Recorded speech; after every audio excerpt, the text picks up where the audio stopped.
Hello बेटा, कैसे हो आप। आज समाजशास्त्र की पहली क्लास है आपकी। बिल्कुल फ्रेश बैच आपका स्टार्ट हुआ है, ऑनलाइन बैच है। कोशिश ये है हमारी कि जो नेट जेआरएफ की तैयारी कर रहे हैं और जो बच्चे अदर कॉम्पिटिटिव एग्जाम की तैयारी कर रहे हैं जिन पे सोशियोलॉजी विषय है, उनके लिए हम ये स्पेशल क्लास लेकर के आए हैं जहां हर कॉम्पिटिटिव एग्जाम में क्वेश्चन पूछे जाते हैं। स्टार्ट करते हैं बेटा। समाजशास्त्र इंट्रोडक्शन से शुरू करते हैं बेटा।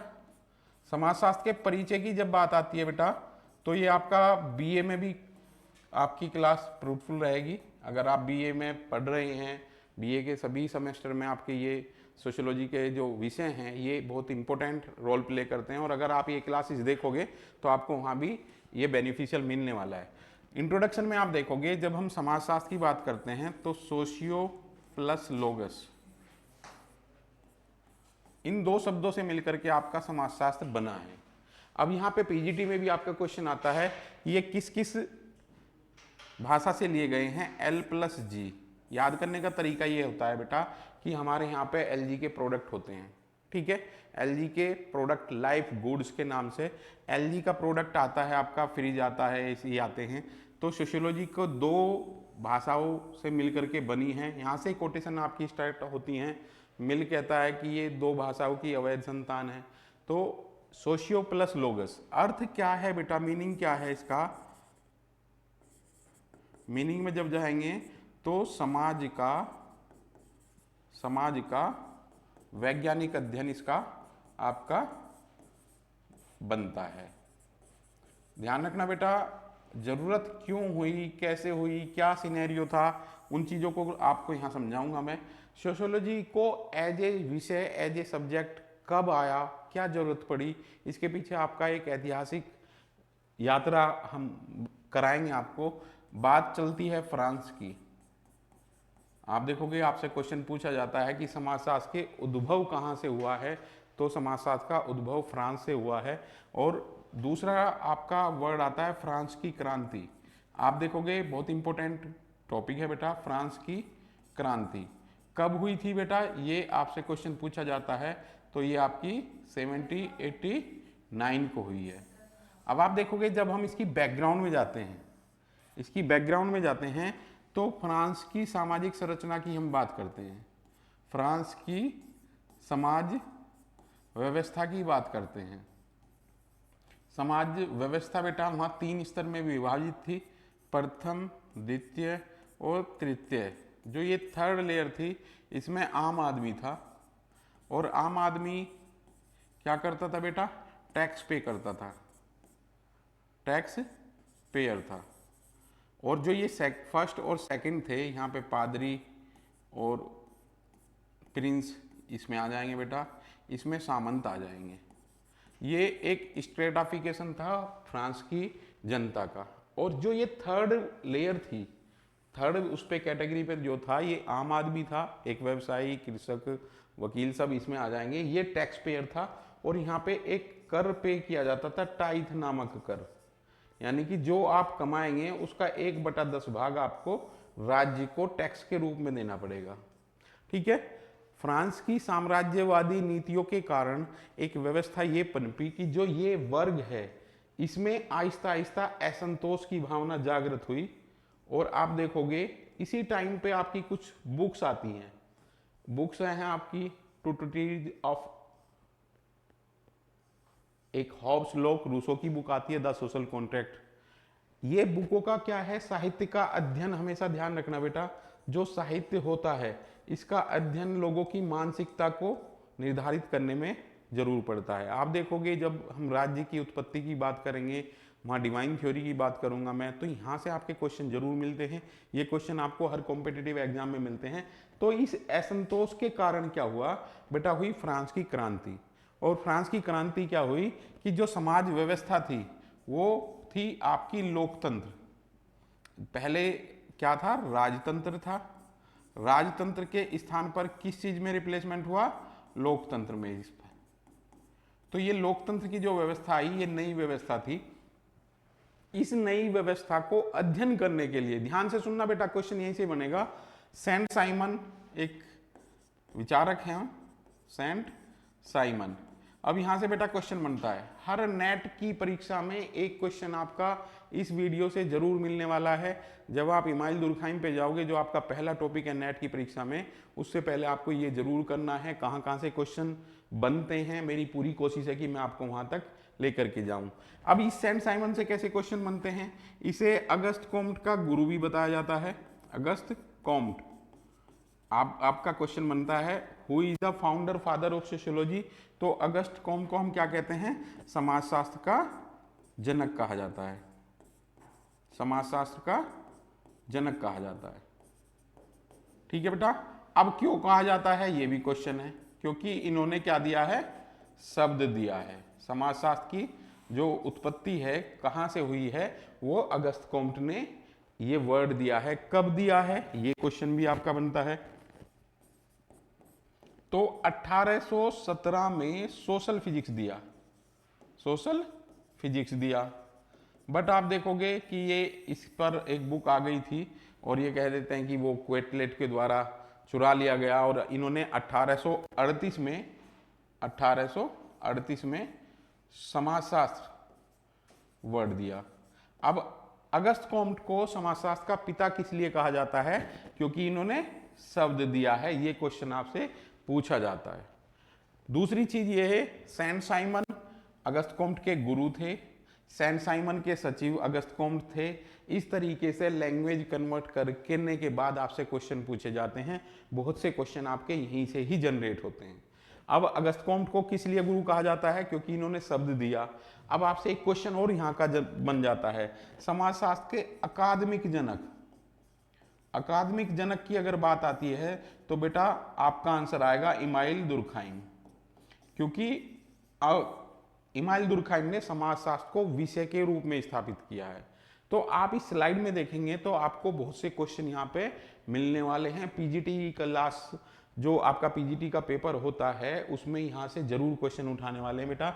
इंट्रोडक्टरी यूनिट है, इंट्रोडक्शन दिया है हमने, परिचय बताया है। क्यों आप यूट्यूब पे जाकर के या ऑनलाइन प्लेटफॉर्म पे जाकर के हमारी क्लास करने वाले हो, क्योंकि बीए और एमए, इसके साथ साथ आपके नेट जेआरएफ के लिए ये हमारी जो क्लासेज हैं ये आपके लिए लाभदायक होने वाली हैं। जो भी बच्चे नेट जेआरएफ से लेकर के बीए और एमए की जो छोटी क्लास हैं इनकी तैयारी कर रहे हैं, वो ये वीडियो देख सकते हैं, उनके लिए लाभदायक है ये। यहाँ से स्टार्ट किया बेटा हमने, यहाँ से क्वेश्चन बनता है आपका किन किन भाषाओं से मिलकर के बना है। कोड मैंने आपको बता दिया है, लैटिन प्लस ग्रीक से मिलकर के बना है। ये क्वेश्चन आपका पीजीटी की परीक्षा में बार बार रिपीट होता है। कब स्टार्ट हुआ है बेटा, इसकी बैकग्राउंड की हमने बात की है। फ्रांस की क्रांति पर आपके बहुत क्वेश्चन आते हैं। अब आप देखोगे इस वर्ड को मैं नेक्स्ट वीडियो में आपके एक्सप्लेन करूंगा जब सोशल चेंज की बात आएगी। What is difference between social change and revolution. Revolution क्या है बेटा, व्यवस्था का परिवर्तन है, और परिवर्तन क्या है, व्यवस्था में परिवर्तन है। तो ध्यान रखना बेटा, दोनों में अंतर है। जब फ्रांस की क्रांति हुई है, इसकी बैकग्राउंड को समझाने के लिए मैंने आपको फ्रांस की सामाजिक व्यवस्था का जिक्र किया है। यहाँ फ्रांस की सामाजिक व्यवस्था हमारी 3 स्तरों में बटी हुई नजर आती है। आम आदमी जो था वो 3rd स्टेटा में आता है। ये क्या करता था, टैक्स पे करता था, एक टाइथ नामक कर पे करता था, 1/10 भाग अपनी इनकम का स्टेट को देता था। अब यहाँ पे इन लोगों में असंतोष की भावना जागृत हुई। क्यों जागृत हुई, इसी बीच में आपकी कुछ बुक्स आती हैं, साहित्य ऐसा आता है जो राज्य की डिवाइन थ्योरी को रिजेक्ट करता है। अब आपसे क्वेश्चन पूछ लिया जाता है, एक मैं आपको वीडियो में बताऊंगा, राज्य बहुत इंपॉर्टेंट है बेटा, पेपर 1 में भी पूछा जाता है, सोशियोलॉजी पोलिटिकल साइंस में सब में राज्य की बात आती है। राज्य की उत्पत्ति का सिद्धांत सबसे ओल्डेस्ट है बेटा, डिवाइन थ्योरी, दैवीय सिद्धांत। अब आप देखना बेटा, ये ओल्डेस्ट सिद्धांत है।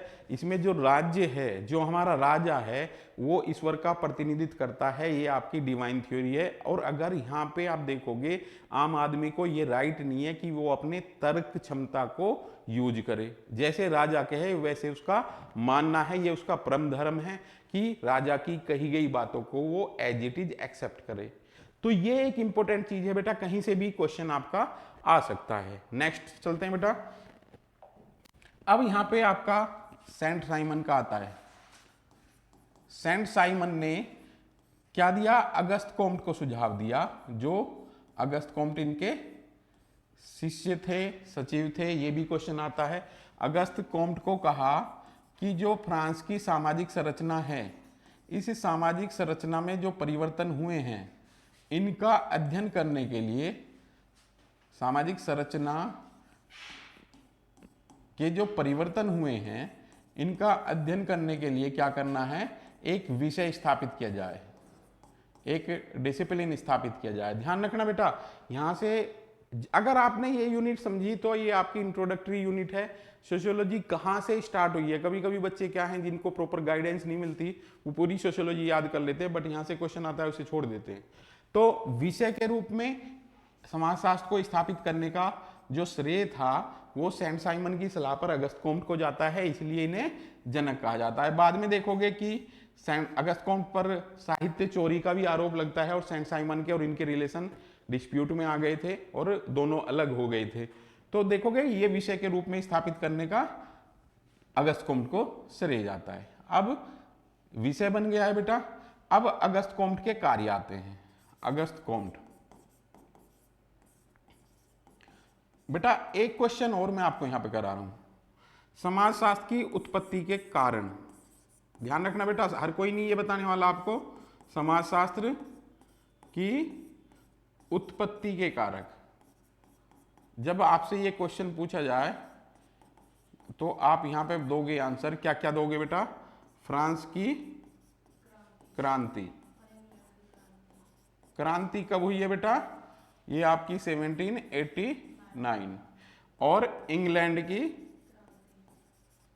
की औद्योगिक क्रांति, ये आपकी 1760 है बेटा। ध्यान रखना, समाजशास्त्र की उत्पत्ति के जब सामान्य कारक आपसे पूछे जाएंगे तो ये दो कारक आपके इंपोर्टेंट है। अगर उत्पत्ति के बौद्धिक कारक यहां जोड़ दिए जाएं, बौद्धिक कारक, तो बेटा आपका आंसर बदल जाएगा सामाजिक सर्वेक्षण नंबर 1, नंबर 2 है आपका विज्ञान का दर्शन। ध्यान रखना बेटा, एक आपका वर्ड अटैच होते ही आपका आंसर यहां बदल जाता है, ठीक है। अब ये आपके लिए यहां इंपोर्टेंट चीजें हैं, समाजशास्त्र की उत्पत्ति के कारक, फ्रांस की क्रांति, इंग्लैंड की औद्योगिक क्रांति, बौद्धिक कारक आपके ये आ जाते हैं। अब आते हैं बेटा अगस्त कोम्ट को फोकस करते हैं, अगस्त कोम्ट के वर्क को फोकस करते हैं। मेरे हिसाब से आपका जो इंट्रोडक्टरी यूनिट है उसमें अगस्त कोम्ट कहीं नहीं दिया हुआ है, बट इंट्रोडक्टरी में आपको ये सारे रीजन जानने हैं, ये इंपॉर्टेंट है बेटा, इसे नोट जरूर कर लेना। 1798 टू 1857 ये इनका है, फ्रांस इनका कंट्री है जहां इन्होंने जन्म लिया है बेटा। अब इनके वर्क की बात आती है तो वर्क को लेकर के क्वेश्चन काफी आपके आते हैं, कुछ टॉपिक नोट कर लेना बेटा। क्या? नेक्स्ट स्लाइड पे चलते हैं बेटा। यहां पे आपको पहला इन्होंने लॉ ऑफ 3 स्टेज दिया है।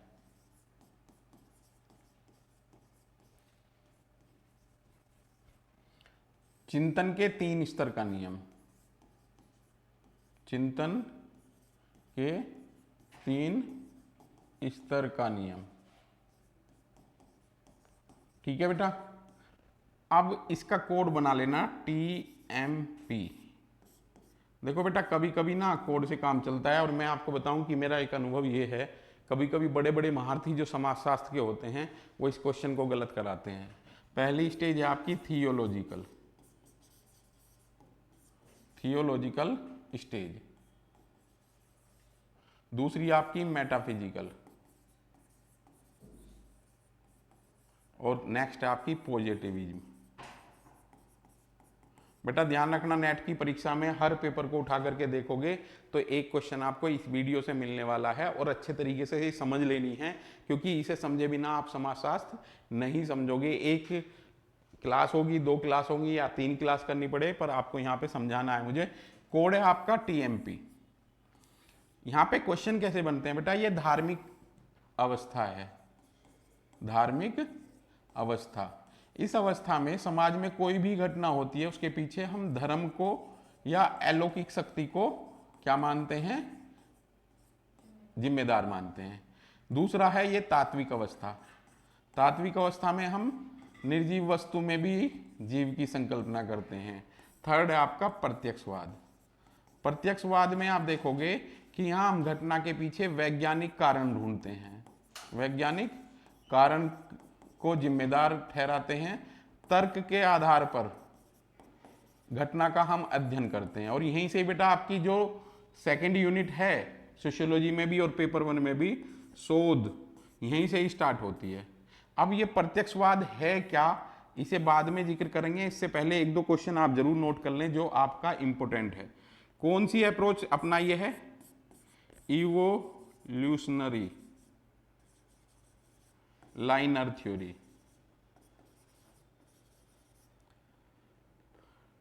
रेखीय उद्विकासीय सिद्धांत, समाज की उत्पत्ति का रेखीय उद्विकासीय सिद्धांत अगस्त कॉम्ट के द्वारा अपनाया गया है। ये थियोलॉजिकल, मेटाफिजिकल एंड पॉजिटिविज्म ये इन्होंने बताया है। इसमें प्रत्यक्षवाद में यहाँ घटना के पीछे हम वैज्ञानिक दृष्टिकोण का अध्ययन करते हैं। इसे अच्छे तरीके से आपको डीपली देख लेना है बेटा, क्योंकि रिसर्च वाली यूनिट आपकी यहीं से स्टार्ट होती है। जब हम किसी भी घटना का वैज्ञानिक दृष्टिकोण से अध्ययन करते हैं तो वो हमारा पॉजिटिविज्म कहलाता है। ठीक है बेटा, अब आप खुद की सोसाइटी को देख लेना, आप किस स्तर में अपने आप को रख रहे हैं। तो इन्होंने पहली स्टेज बताई है, दूसरी ये बताई है और तीसरी आपकी पॉजिटिविज्म बताई है। तो इसको लेकर के टीएमपी याद रखना। पिछली बार 2022 की परीक्षा में एक क्वेश्चन पूछा गया कि इसको सही क्रम में लगाइए।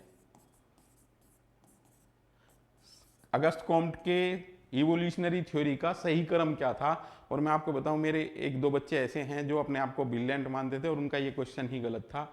हमेशा ध्यान रखना, जो बच्चे टॉप लेवल की तैयारी करते हैं उनके ऐसे क्वेश्चन गलत हो जाते हैं, ये नहीं होने चाहिए। ये ही आपकी एग्जाम में बहुत इंपॉर्टेंट रोल प्ले करते हैं। तो बेटा दूसरा टॉपिक है आपका हायरार्की ऑफ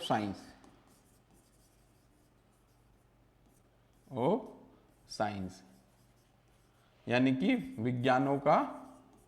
विज्ञानों का संस्तरण। ये बेटा बहुत इंपॉर्टेंट टॉपिक है, इससे आपका क्वेश्चन बनता है। देखो अभी मैंने आपको बताया कि समाजशास्त्र को विषय के रूप में स्थापित करने में किसका योगदान था, अगस्त कॉम्ट के बाद इमाइल दुर्खहाइम का नाम आता है। शब्द दिया गया है किसके द्वारा, अगस्त कॉम्ट के द्वारा। अब यहाँ पे एक टॉपिक आप देखोगे, एक कोड लिख लेना MAPCBS। बेटा ये क्या है, यहां से आपका क्वेश्चन पूछा जाता है मैथमेटिक्स, दूसरा एस्ट्रोनॉमी, तीसरा फिजिक्स, चौथा केमिस्ट्री, पांचवा बायोलॉजी और छठा सोशियोलॉजी। ठीक है बेटा, अब यहां पे ये कैसा कहा जाता है कि कॉम्प्लेक्सिटी बढ़ती जाती है, जटिलता। अब ध्यान रखना बेटा, यहां से जब आप नेट की क्लास करने आते हैं बहुत से बच्चे, तो मेरा एक क्वेश्चन होता है कि सोशियोलॉजी जटिल है या मैथ जटिल है, और बच्चों का 90% का जवाब होता है कि जी मैथ जटिल है, सोशियोलॉजी सिंपल है। तो आप देखोगे सोशियोलॉजी कॉम्प्लेक्स है, मैथ सिंपल है। क्यों सिंपल है बेटा, 2+2+4 आपके कितने होते हैं, 6 होते हैं। अब ऐसा थोड़ी है कि अमेरिका में जाके ये 12 हो जाएंगे। तो हर जगह एक ही यूनिवर्सलाइजेशन है, जबकि सोशियोलॉजी में आपका स्थान बदलने से किसी घटना के जो अर्थ हैं वो बदल जाते हैं बेटा। तो इस तरीके से आप देखोगे कि जटिलता इस उसमें बढ़ती है, और अगर हम इसे ऐसे उल्टा कर देते हैं तो निर्भरता घटती है। ध्यान रखना बेटा, समाजशास्त्र में जितने भी नियम हैं, थ्योरी बिल्डिंग हैं, वो सबसे ज्यादा आपके जीव विज्ञान के करीब हैं। जीव विज्ञान की अधिकांश थ्योरी आपके समाजशास्त्र में एप्लीकेबल होती हैं, जिसमें एक विचारक मैं आपको पढ़ाऊंगा, हर्बर्ट स्पेंसर का पूरा जो थ्योरी है वो किससे लिया गया है, चार्ल्स डार्विन से। ठीक है बेटा। तो आप देखोगे कि समाजशास्त्र सबसे अधिक बायोलॉजी पर डिपेंड है, उसके बाद केमिस्ट्री पर डिपेंड है, उसके बाद फिजिक्स पर है, फिर आप एस्ट्रोनॉमी और उसके बाद मैथ की बात आती है। ये सभी पर निर्भर है, पर सबसे ज़्यादा बायो के करीब है। तो ये क्वेश्चन आपसे पूछा जाता है, इसका सिंपल फॉर्मूला आप याद रखोगे MAP CBS। कैसे याद दिलाता हूँ बेटा, एक बार CBSE आपका एग्जाम कंडक्ट कराती थी, UGC का जो एग्जाम है वो CBSE के द्वारा ऑर्गेनाइज किया जाता था। आपको मैप चाहिए क्योंकि आपको कहाँ जाना है, CBSE जाना है। तो इस तरीके से आप इस फॉर्मूले को याद रखेंगे। पहला TMP है, दूसरा MAP CBS है। थर्ड पॉइंट इनका जो है बेटा, कॉन्सेप्ट जो है सोशल स्टैटिक्स एंड डायनेमिक। अब बेटा ये भी इंपॉर्टेंट है, जो आगे चल करके संरचना और प्रकार्य में बदल जाएगा। इन्होंने कहा कि समाज के दो भाग होते हैं, एक सोशल स्टैटिक्स सामाजिक संरचना जो स्थूल है, एक दूसरा है आपका सोशल डायनेमिक, ये क्या है, गतिकीय है। अब आप देखोगे कि इन्होंने कहा है कि समाज के ये दो भाग है, दोनों से मिलकर के बनते हैं, जो आगे चल करके आप हर्बर्ट स्पेंसर की बात करेंगे, इमानुएल दुर्खाइम की बात करेंगे, रैडक्लिफ ब्राउन की बात करेंगे, जो सोशल स्ट्रक्चर को रिप्रेजेंट वहां करता है। तो सोशल स्टैटिक्स एंड डायनेमिक इनका थर्ड कॉन्सेप्ट है बेटा। तो इस तरीके से ये आपका अगस्त कॉम्ट का वर्क है, इंट्रोडक्टरी यूनिट है बेटा। इस यूनिट में से आपका प्रबल संभावना है कि क्वेश्चन नेट के एक आ जाए, नेट JRF में तो आएगा ही आएगा। इसके साथ साथ PGT की परीक्षा में भी क्वेश्चन आपका पूछा जाता है। ये बेटा इंट्रोडक्टरी यूनिट है। इसके बाद में आपको समाजशास्त्र के विकास की हम बात करेंगे। ध्यान रखना बेटा, अब तक जो हमने बात की ये समाजशास्त्र शब्द की उत्पत्ति की बात की है। इस यात्रा की जो हम बात कर रहे हैं, यहाँ तक आपका समाजशास्त्र शब्द दिया गया है। इसके बाद जो आपकी नेक्स्ट क्लास होगी वो समाजशास्त्र के विकास को लेकर के होगी। अब समाजशास्त्र का जो विकास है वो भी आपका 2 चरण में होता है, समाजशास्त्र का विकास। अब ये हम कहाँ पे देखेंगे बेटा, सबसे पहले हम देखेंगे अमेरिका में। एक हम इंटरनेशनल लेवल पे देखेंगे बेटा, अमेरिका, इंग्लैंड वगैरह, और एक हम देखेंगे भारत में समाजशास्त्र का विकास। ठीक है बेटा। अब मेरे हिसाब से इसमें आपका क्वेश्चन कोई रहा नहीं होगा, बट यहाँ जाते जाते एक चीज मैं आपसे डिस्कस कर रहा हूं। आपके लिए एक होमवर्क है, what is difference between sociology and common sense. Next video में सबसे पहले इसी चीज को लेकर के डिस्कस करूंगा। उसके बाद आपका जो टॉपिक होगा समाजशास्त्र का विकास कैसे हुआ है, इस विकास यात्रा को हम डिस्कस करेंगे। सबसे पहले हम अमेरिका जाएंगे, अमेरिका में आपका किस तरीके से समाजशास्त्र का विकास हुआ है, रूरल सोशियोलॉजी कब आया, अमेरिका में सबसे ज़्यादा विकास हुआ है शिकागो यूनिवर्सिटी और येल विश्वविद्यालय का जिक्र करेंगे, कौन कौन विचारक इसके डेवलपमेंट में योगदान देते हैं। अमेरिकन साइंस के नाम से जाना जाता है क्योंकि सबसे ज़्यादा स्टडी आपकी अमेरिका में होती है। ठीक है बेटा। अब आपको कंटिन्यू इसकी तैयारी करनी है, यूट्यूब और अदर प्लेटफॉर्म पे आपके जो क्लासेस हैं वो मिलेंगी। जो बच्चे आप पर्सनल गाइडेंस लेना चाहते हैं, आपको लिंक में नंबर मिलेगा, वहाँ आप कॉन्टैक्ट कर सकते हैं। मिलते हैं बेटा नेक्स्ट वीडियो में। जय हिंद, जय भारत।